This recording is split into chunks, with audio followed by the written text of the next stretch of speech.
Mademoiselle, Messieurs, bonjour et bienvenue pour un KTO Magazine tout à fait exceptionnel aujourd'hui, invité de tout premier plan sur ce plateau qui nous fait à la fois la joie et l'honneur de participer à ce KTO Magazine.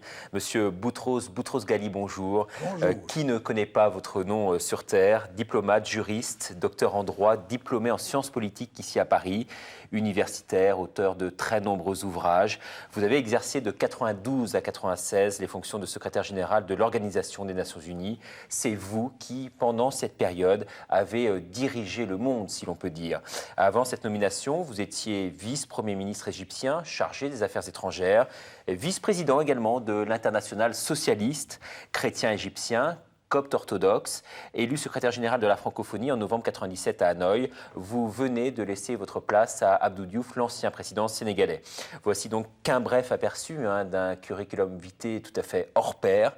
Avant de répondre pendant près d'une heure à nos questions, monsieur, je vous propose de visionner ce reportage signé Frédéric Jakovlev, un reportage qui porte sur vous. La poignée de main est historique, elle scelle des années de conflit entre deux pays que tout oppose, entre deux hommes, Sadat, l'Égyptien, et Begin, l'Israélien, qui auraient dû se haïr mais qui ont choisi la paix. C'était en 1979 les fameux accords de Camp David qui signent l'acte de paix le plus spectaculaire des dernières décennies. Artisan de cet accord historique, dans l'ombre, Boutros Ghali. Ce coup d'essai fut un coup de maître. Grâce à ses talents de négociateur, de diplomate, c'est tout naturellement qu'il est en 1992 le candidat idéal au poste de secrétaire général de l'ONU. Il n'est pas évident que tous les États membres acceptent de voir un ressortissant africain d'un pays arabe, en plus arabophone, diriger la plus grande institution du monde. Et c'était un rêve. Je crois que lorsqu'on prend en compte toutes ces conditions préalables, le seul qui aurait pu avoir cette chance, et il l'a eu, c'est Boutros Ghali, pour différentes raisons. D'abord, sa compétence, son aura et son auréole, et aussi, il faut avouer, le contexte international. Car le contexte international n'est pas des plus favorables. Nous sommes au sortir de la guerre froide. Boutros Ghali doit faire face à une grave crise. Dans le monde entier, des conflits éclatent. En Somalie, en Haïti, au Salvador, les casques bleus sont partout.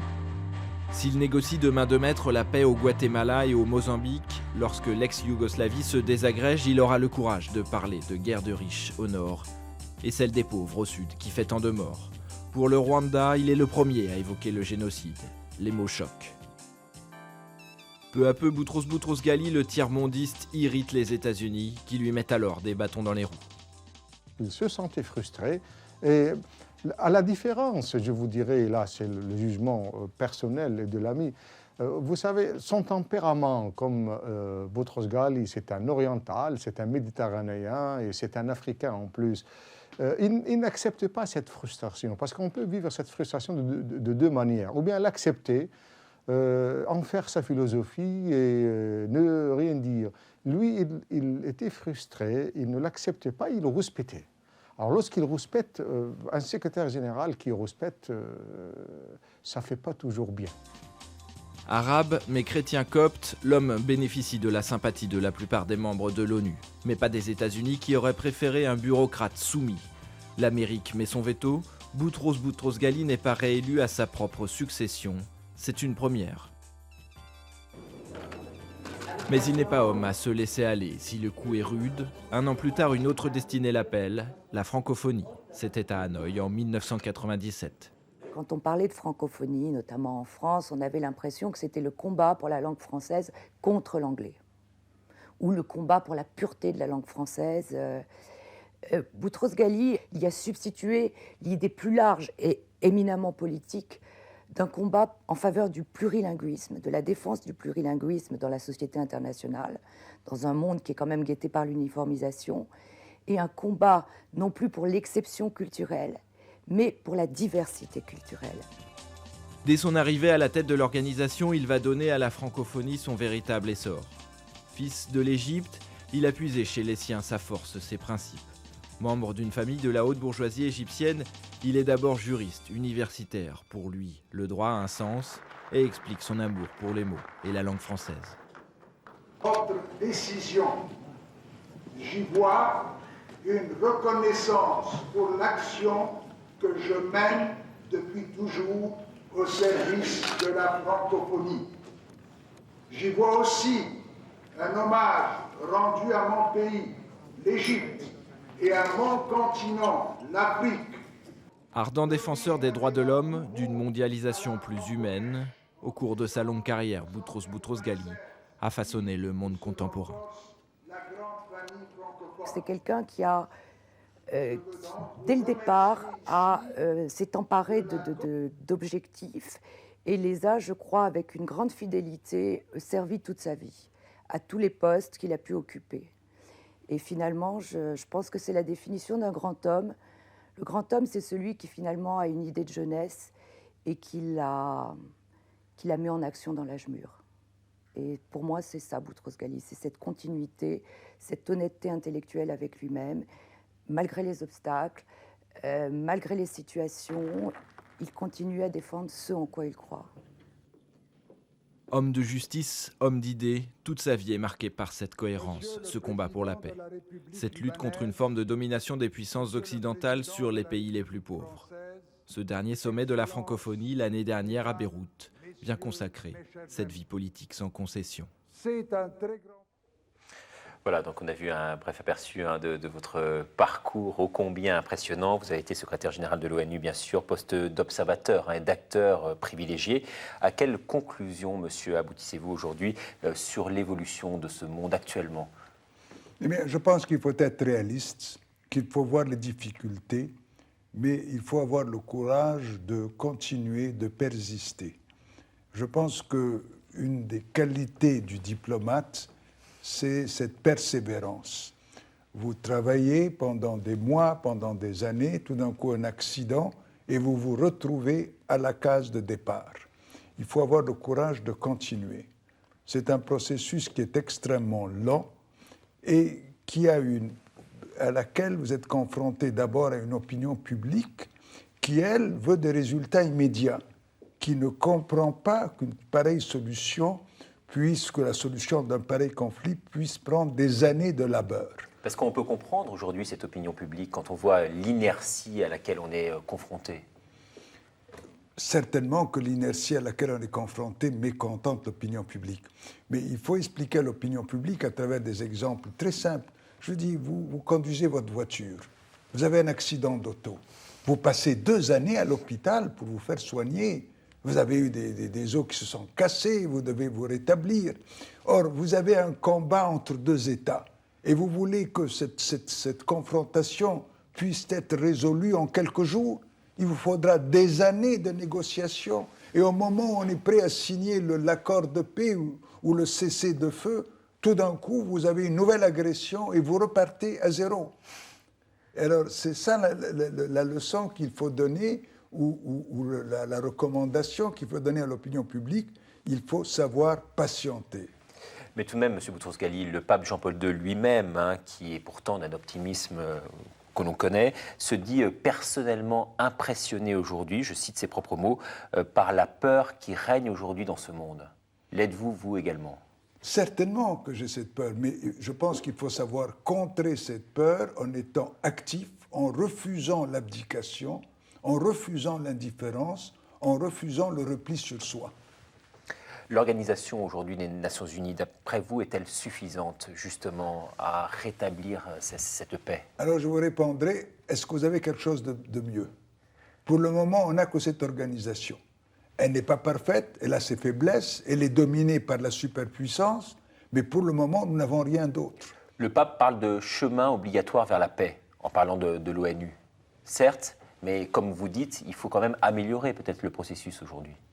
Il faut améliorer ce processus de paix, il faut revenir à un multilatéralisme, c'est-à-dire à une démocratisation des relations internationales.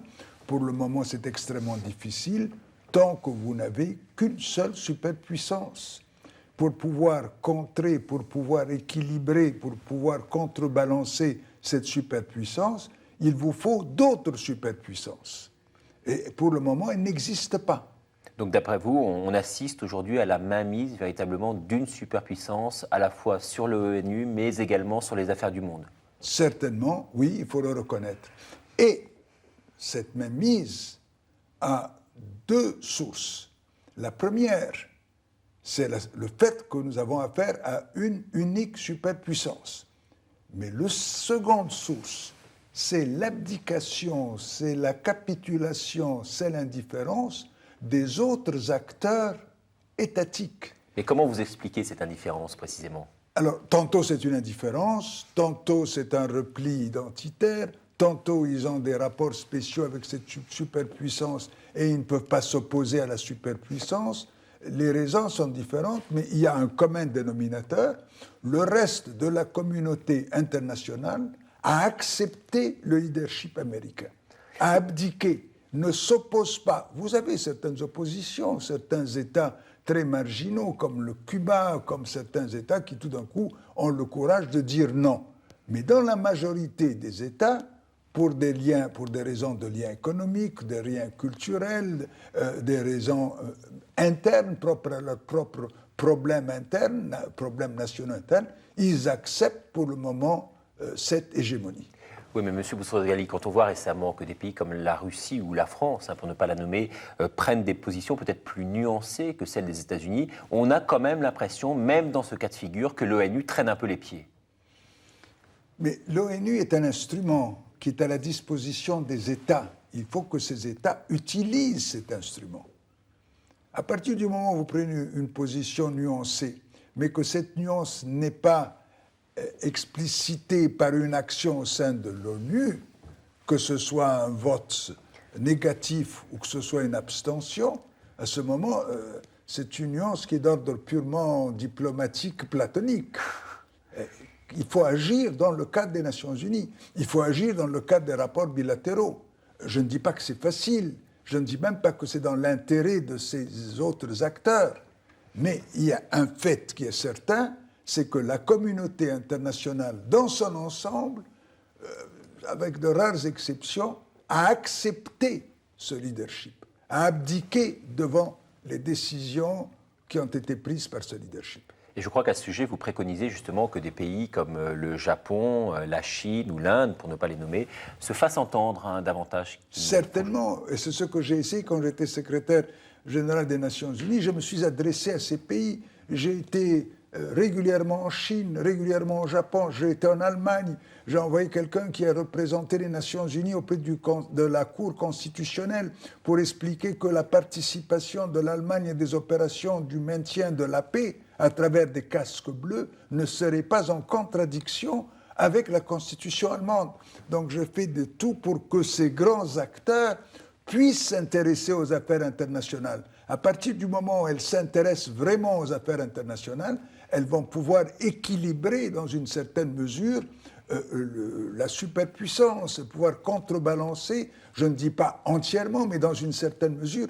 Et ceci, c'est dans l'intérêt de la superpuissance.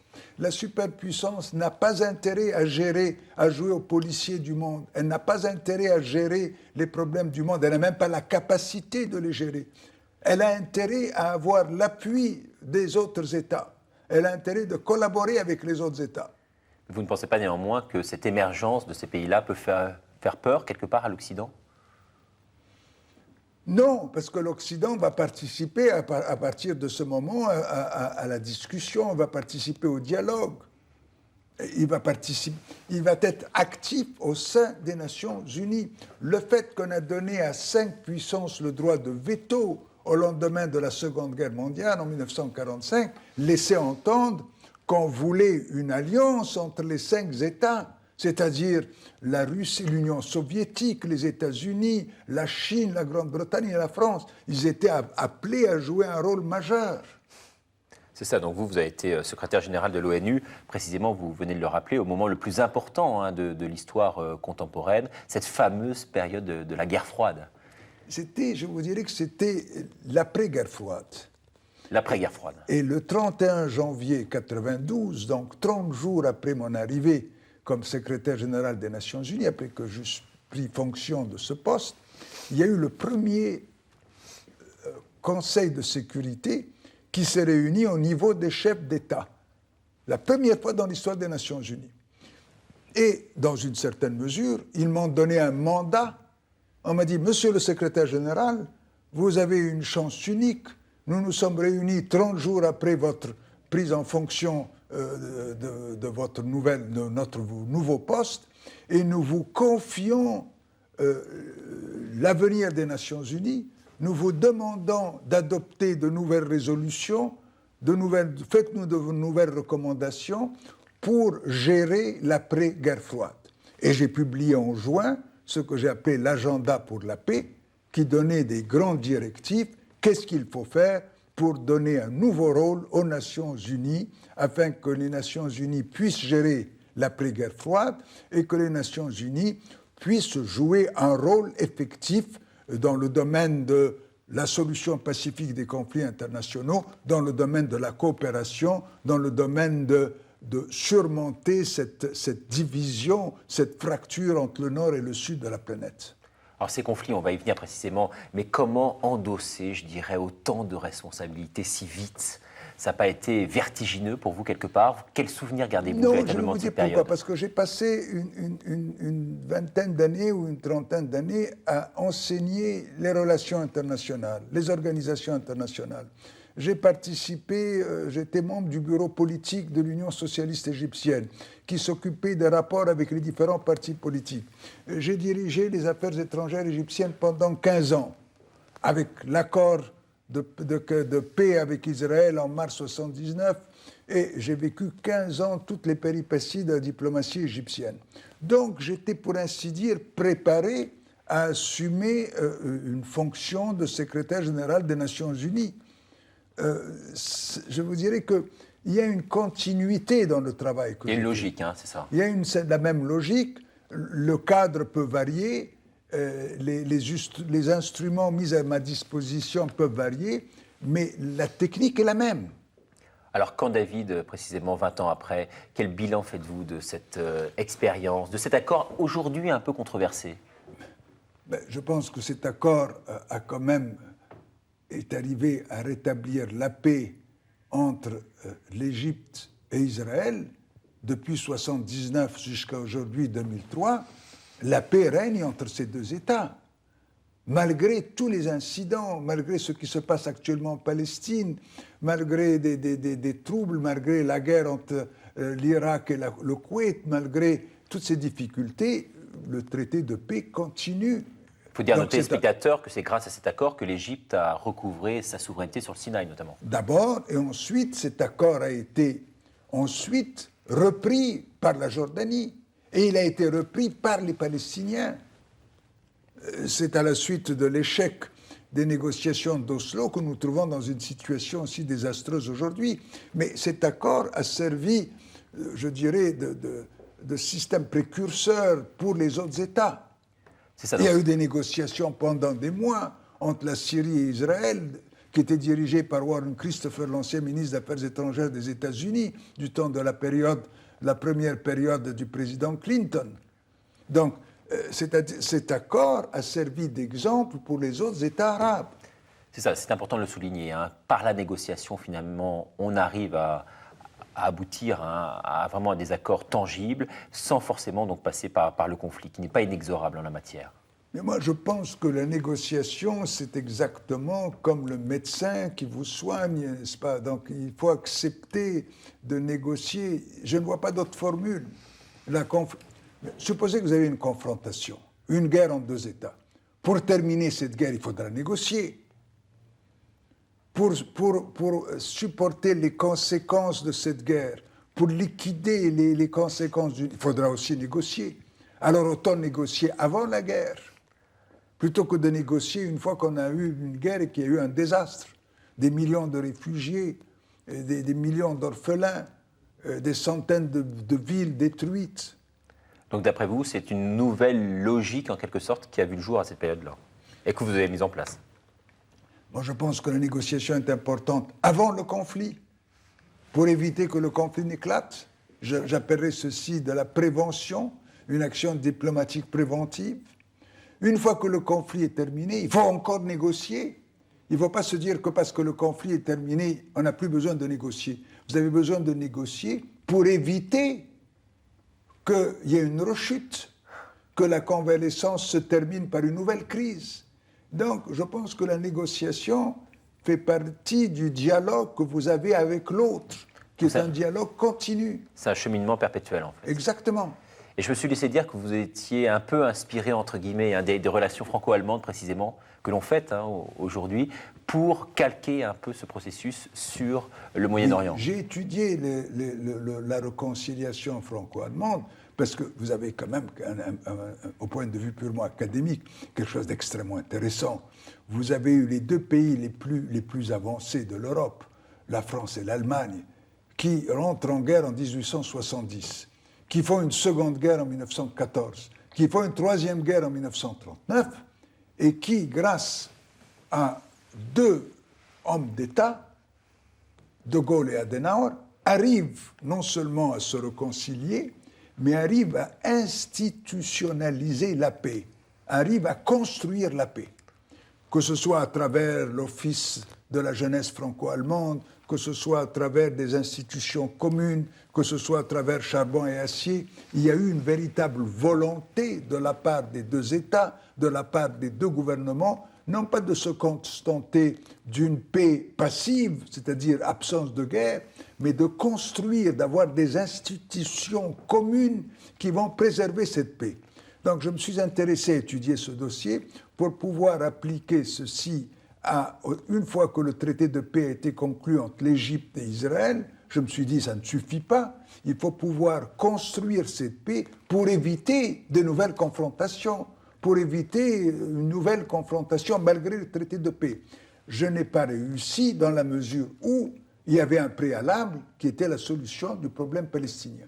Et tant que le problème palestinien ne sera pas résolu, il sera impossible d'avoir une authentique paix entre l'Égypte et Israël. Alors justement, vous faisiez référence au rôle très important, éminemment important, de Gaulle et Adenauer, justement, dans la réconciliation franco-allemande.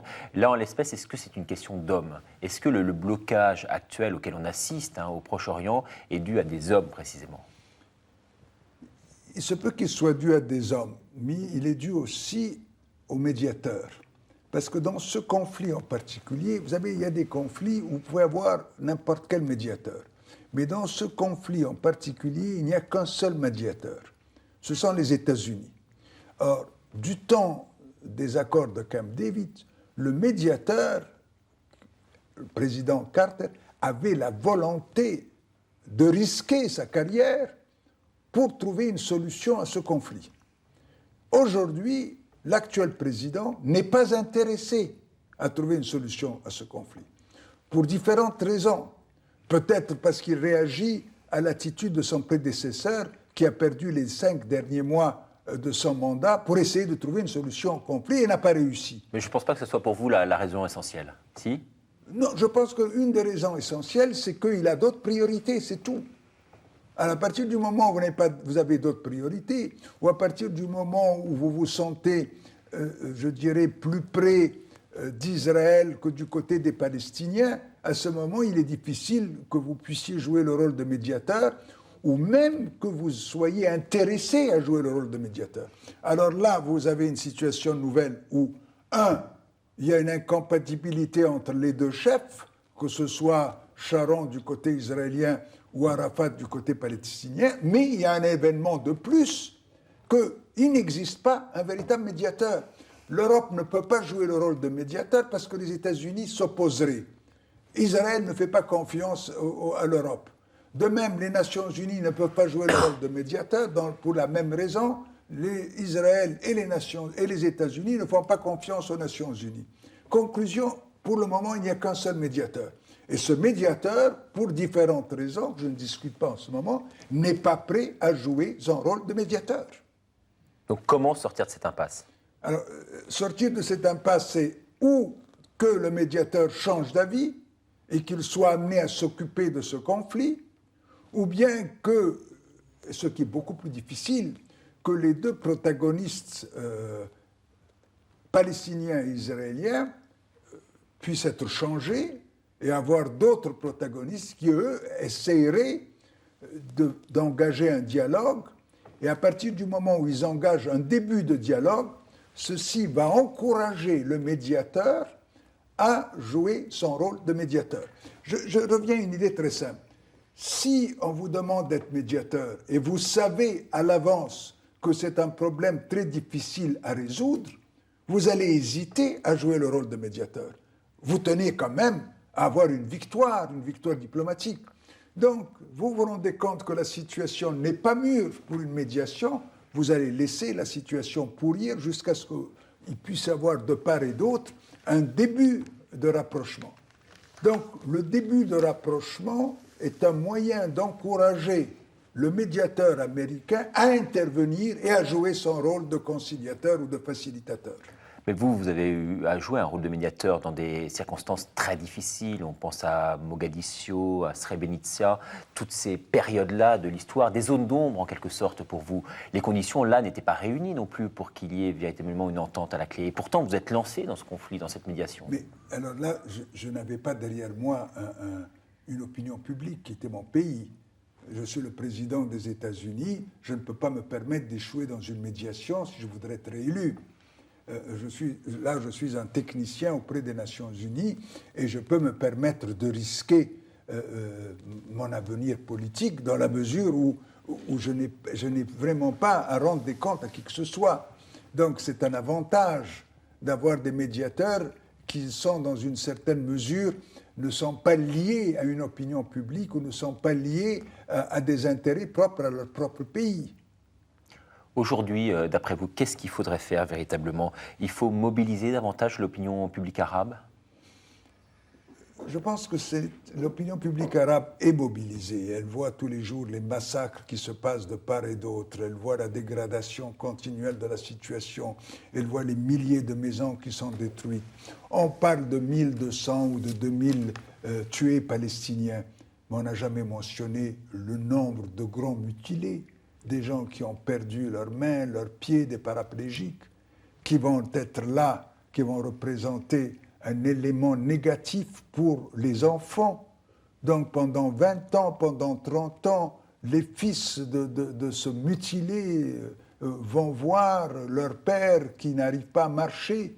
Et cette haine va continuer, si bien que je vous dis que s'il n'y a pas une action véritable de la communauté internationale, des États-Unis, de l'Organisation des Nations Unies, il nous faudra 1 ou 2 générations avant de pouvoir engager un nouveau dialogue entre les Palestiniens et les Israéliens.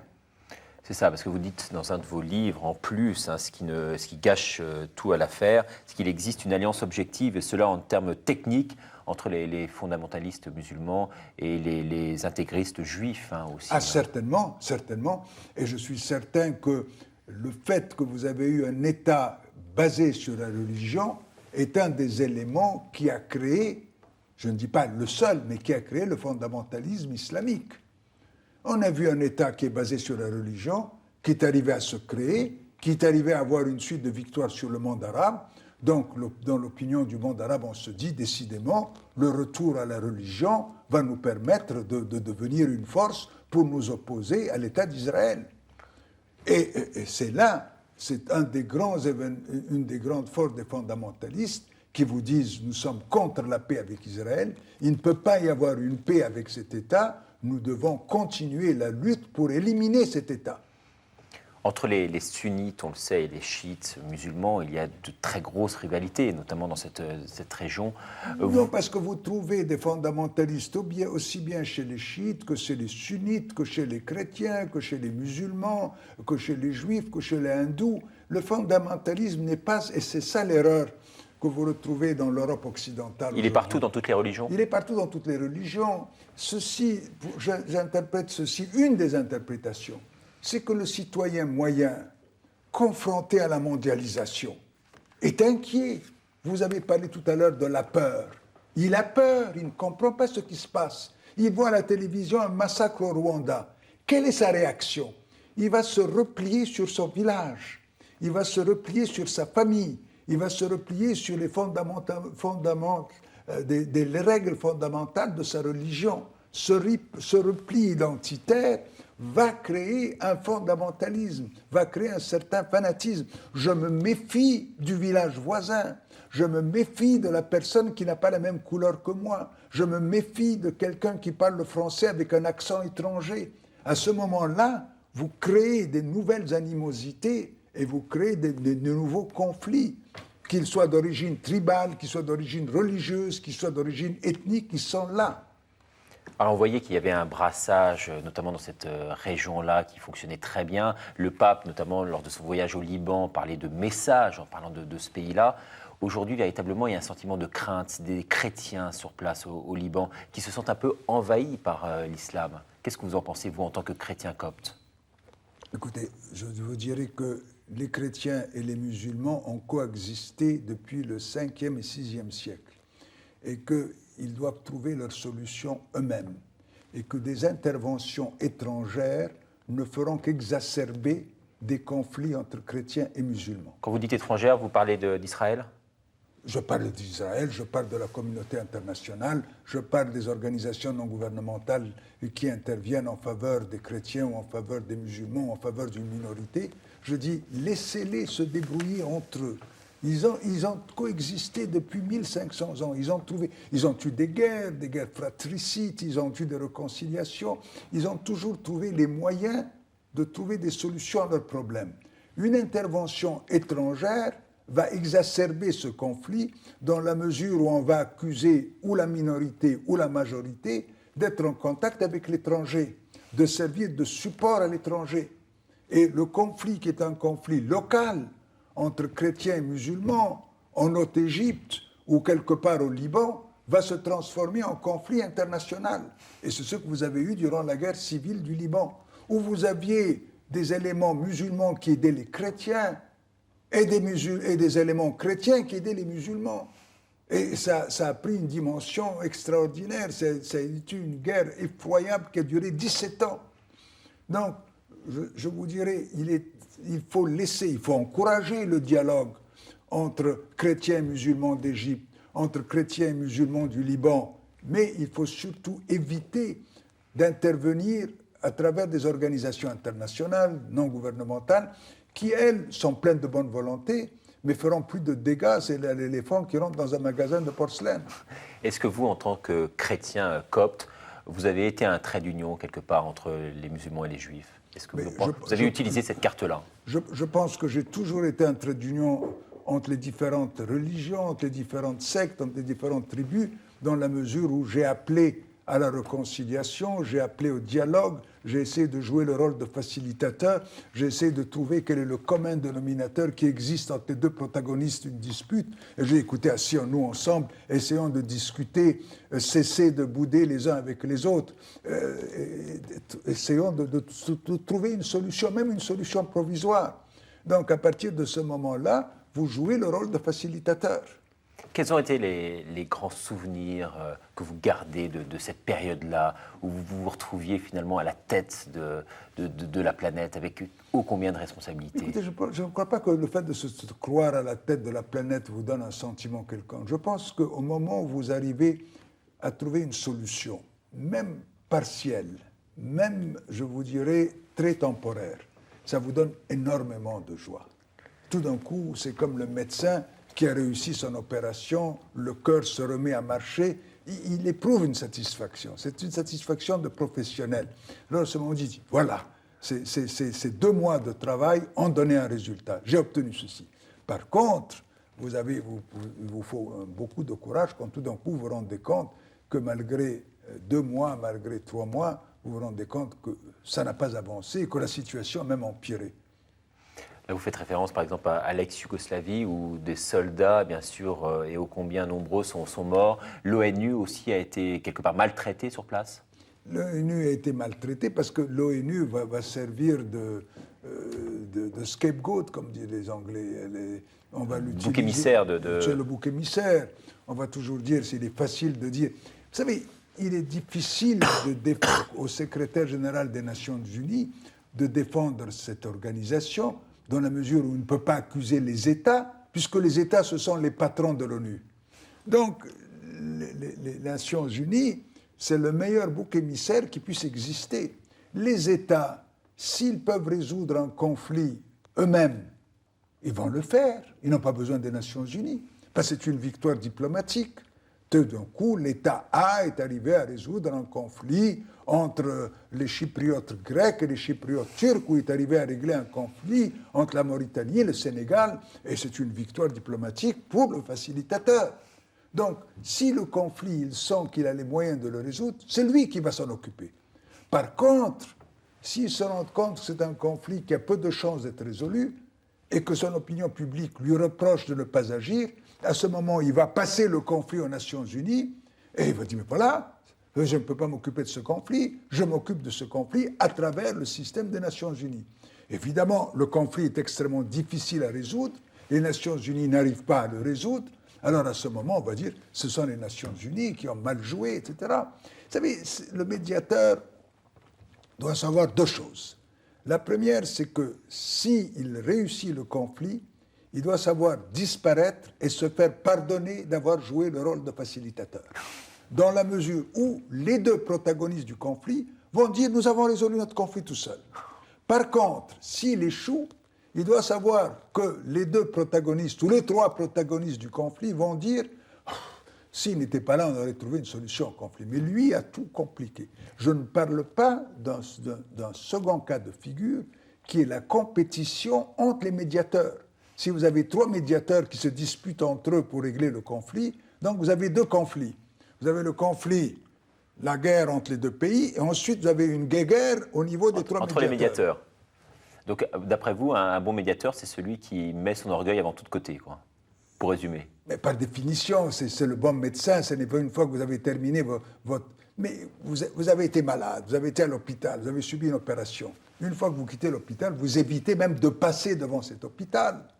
Vous voulez oublier la tête du médecin qui vous a soigné. Et pourtant, il vous a sauvé la vie. Vous ne voulez plus le voir parce qu'il va vous rappeler les moments les plus difficiles de votre vie. C'est la même chose pour un médiateur. Il doit accepter qu'une fois que son opération est terminée, il doit se faire oublier, il doit disparaître. Alors quand je vous écoute, je pense à la Somalie. C'est l'image qui me revient un peu en tête. Je l'avais traité à l'époque où j'étais sur TV5. La Somalie, avec l'intervention de l'ONU, qui a quand même permis de sauver des milliers de vies. On a vu parallèlement qu'il y a eu des soldats américains qui sont morts, et donc l'ONU qui s'est attiré les foudres, quelque part, de ce pays, les États-Unis. On appelle ça le syndrome somalien. Le syndrome somalien. C'est à partir somalien. de ce syndrome que les États-Unis se sont retirés des opérations du maintien de la paix. Parce qu'il y a eu un phénomène assez spécial. Il y a eu un malheureux soldat américain qui a été tué et ils l'ont traîné nu dans les rues de Mogadiscio avec une ficelle. Ouais. Et c'était tiré par qui? Par des Noirs.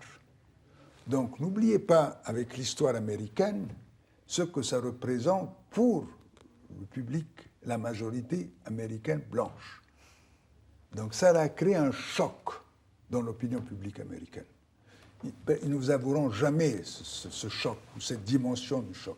Mais psychologiquement, c'était très important pour eux. Des Noirs qui traînent un soldat américain nu, traîné par une ficelle, mort dans les rues de Mogadiscio. La réaction était, on ne veut plus s'intéresser à des opérations du maintien de la paix. Laissez les autres faire ces opérations. Nous n'intervenons plus.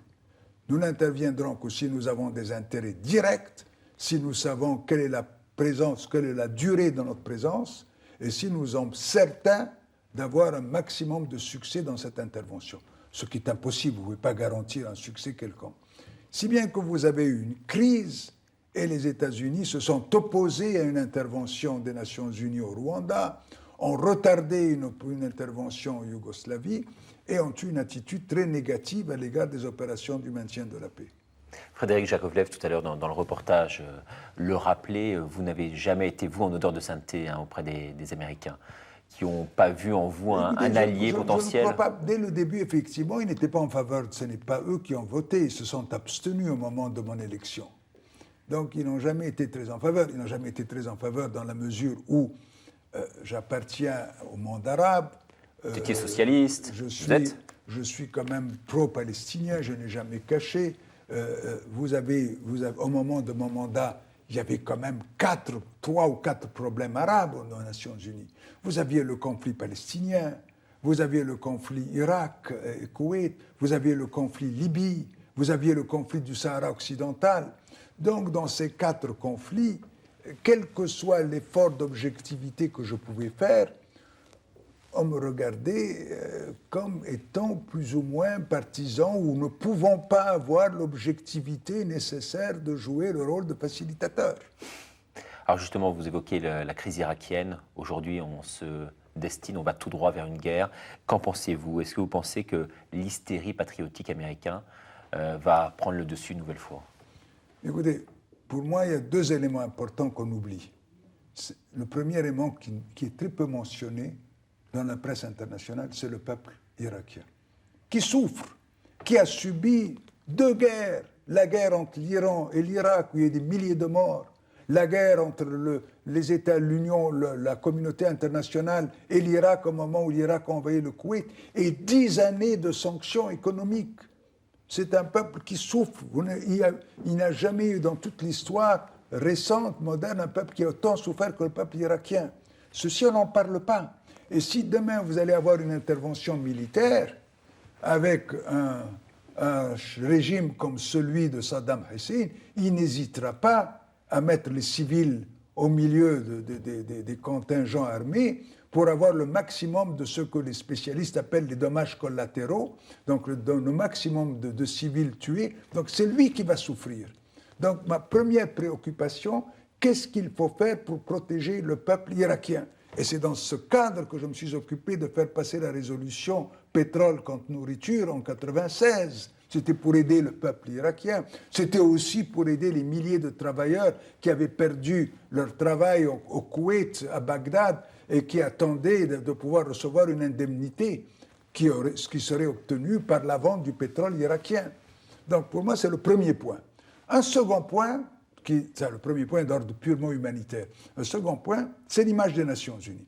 Si une intervention a lieu sans la bénédiction, sans une résolution du Conseil de sécurité, nous allons affaiblir encore plus les Nations Unies, nous allons faire perdre la crédibilité à cette institution. Et la communauté internationale a besoin des Nations Unies. Les États, les petits États, les États faibles, les États sous-développés ont besoin des Nations Unies. Les grands États ont leur service diplomatique, ont leur multinationale, ont les moyens de gérer les affaires internationales. Les petits États ont besoin des Nations Unies. Vous pensez que les attentats du 11 septembre ont véritablement modifié, changé les donnes carrément de tous les rapports internationaux? Je ne dirais pas qu'ils ont changé les donnes de tous les rapports internationaux, ils ont changé les donnes de la politique américaine, qui est venue beaucoup plus unilatérale, beaucoup plus agressive, et qui se méfie de tout ce qui est multilatéral. Dans votre livre, vous comparez Ben Laden à Che Guevara. C'est étrange comme comparaison. Je disais qu'il ne faut pas sous-estimer l'image que représente Ben Laden pour les masses pauvres, frustrées du monde arabo-musulman ou du monde musulman, et que comme Che Guevara a eu une popularité énorme auprès de la jeunesse, Ben Laden a cette popularité. Que maintenant la presse occidentale dit le contraire, ce n'est pas vrai. Vous trouverez des petits Africains qui portent des pullovers avec la photo de Ben Laden. Donc Ben Laden, pour la grande masse, est populaire. C'est quelqu'un qui est arrivé à infliger une défaite humiliante à la superpuissance.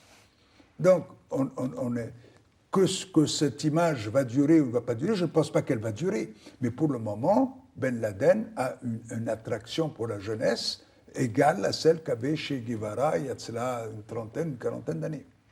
Vous disiez tout à l'heure que le fondamentalisme n'était pas l'apanage de l'islam. Qu'est-ce qui nourrit par ailleurs quand même aujourd'hui ce terrorisme auquel on assiste? Mais écoutez, vous avez un terrorisme au Venezuela, vous avez un terrorisme en Colombie avec les narcotrafiquants, vous avez eu un terrorisme ici à côté, à la frontière, au Pays Basque, en France, aux Pyrénées, vous avez un terrorisme en Irlande, vous avez un terrorisme japonais. Vous vous rappelez les gaz qu'on a jetés dans les métros du Japon? Vous avez toujours un terrorisme. Le terrorisme a toujours été l'arme du faible. Maintenant, que la propagande de certains milieux sont arrivés à dire Ben Laden égale Arafat, terrorisme égale islam, c'est faux. Le terrorisme existe partout. Le fondamentalisme n'est pas propre à l'islam. Vous avez un fondamentalisme dans toutes les religions, dans toutes les tribus, dans toutes les nations. Alors vous avez occupé aussi un poste éminemment important, hein. C'est bien sûr celui de secrétaire général de la francophonie à Hanoï 1997, à Beyrouth là récemment, hein. Vous assistez à une sorte de couronnement quelque part de ce parcours.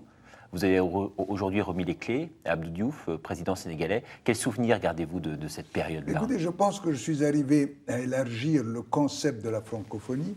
Auparavant, c'était la défense de la langue française, c'était le bastion entouré des anglo-saxons qui se défendaient. Je dis au contraire, on ouvre, on sort du ghetto.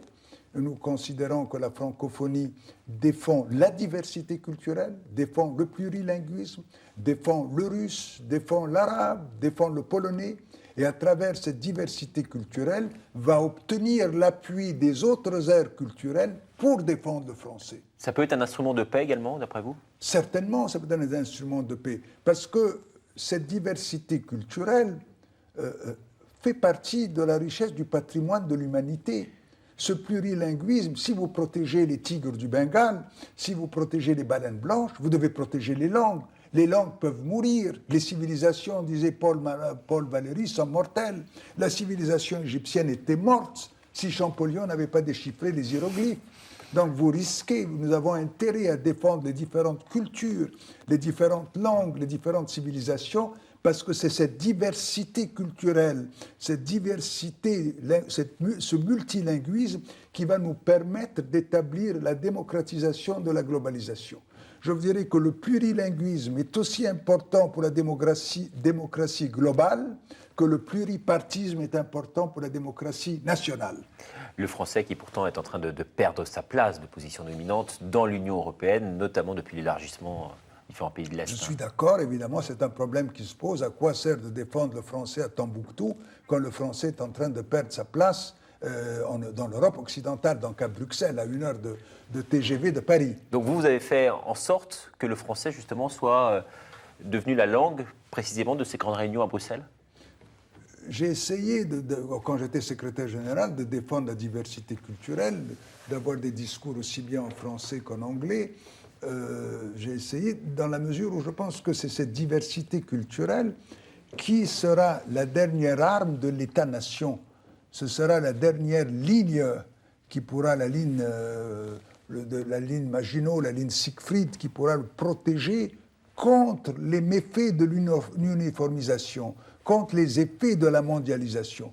C'est le fait que vous ayez votre propre culture, votre propre langue, votre propre tradition, vos propres chansons, vos propres danses, votre propre cinéma, votre propre littérature, qui, elle, va vous préserver votre État, l'État-nation, face à l'uniformisation. Et c'est cette diversité qui permettra de démocratiser les relations internationales. Alors justement, à ce propos, hein, vous dites je suis dans la crainte aujourd'hui, j'ai très peur de l'existence d'un nouveau mur de Berlin. Non pas un mur entre l'Est et l'Ouest, mais un mur entre riches et pauvres. Vous êtes un tiers-mondiste patenté, vous. Ah oui, certainement, j'ai toujours défendu cette idée. Je parle aujourd'hui que vous allez avoir un mur numérique entre le Sud et le Nord. Il est facile de voir combien d'Internet vous avez au Sud et combien d'Internet vous avez au Nord, combien de téléphones vous avez au Sud et combien de téléphones vous avez au Nord. Et quand on me dit que la nouvelle technologie va permettre une révolution, je vous réponds, si vous avez 50% de la population qui est illettrée, ils ne pourront pas utiliser l'Internet. Et si 50% des villages n'ont pas d'électricité, ils ne pourront pas utiliser l'Internet. Donc, c'est faux de croire que l'Internet va pouvoir, aux nouvelles technologies, vont pouvoir d'accélérer le développement du Sud. Il y a des éléments de base, et ces éléments de base, c'est qu'il faut que l'aide du Nord continue et qu'il faut qu'on ait un sentiment de solidarité réelle, que nous nous trouvons tous dans le même avion, et au moment où l'avion va avoir un accident et qui va tomber dans la mer, il n'y aura pas de différence entre celui qui est en première classe ou celui qui est en classe touristique ou celui qui est en business class. Tout le monde va mourir. Alors, si on arrive à développer ce sentiment de solidarité, je suis certain que le Nord va s'intéresser plus au Sud, et il est certain que la fin de la guerre froide a provoqué une certaine fatigue de la part du Nord. Le Nord ne s'intéresse plus au Sud. Après tout, il s'intéressait tant qu'il y avait la guerre froide. Et puis on vous dit, nous avons aidé le Sud pendant des années et il est aussi pauvre et au contraire, sa situation s'est dégradée encore plus. Je réponds à ceci, c'est parce que sa situation s'est dégradée encore plus qu'on a besoin d'une plus grande aide de votre part à l'égard du Sud. On vous répond, mais venons à travers le secteur privé, à travers l'économie libérale, on va trouver une solution. Je ne pense pas qu'il y aura des investissements dans un pays d'Afrique qui n'a pas de route, qui n'a pas de téléphone, qui n'a pas d'accès à la mer. Il faut une aide étrangère massive, il faut repenser l'aide, mais si cette aide n'existe pas, cette fracture entre le Nord et le Sud va s'aggraver et va poser des problèmes extrêmement graves au Nord dans les prochaines décades. Écoutez, Monsieur Boutros-Ghali, on arrive au terme de cette émission. Merci infiniment. Merci pour votre action, d'avoir plaidé aussi bien pour le dialogue entre les civilisations. On accorde beaucoup d'importance chez nous aux hommes qui sont en quête de sens et qui offrent du sens à leur vie. Et vous en êtes bien sûr l'un des porte-drapeaux. Merci infiniment à vous d'être venus sur ce plateau, de nous avoir honoré de votre présence. Merci à vous, téléspectateurs, de nous avoir suivis. Vous pouvez envoyer vos réactions sur notre site internet www.ktotv.com. On attend vos réactions, éventuellement des questions. Merci beaucoup et à bientôt pour un nouveau numéro de KTO Magazine. Merci. Merci.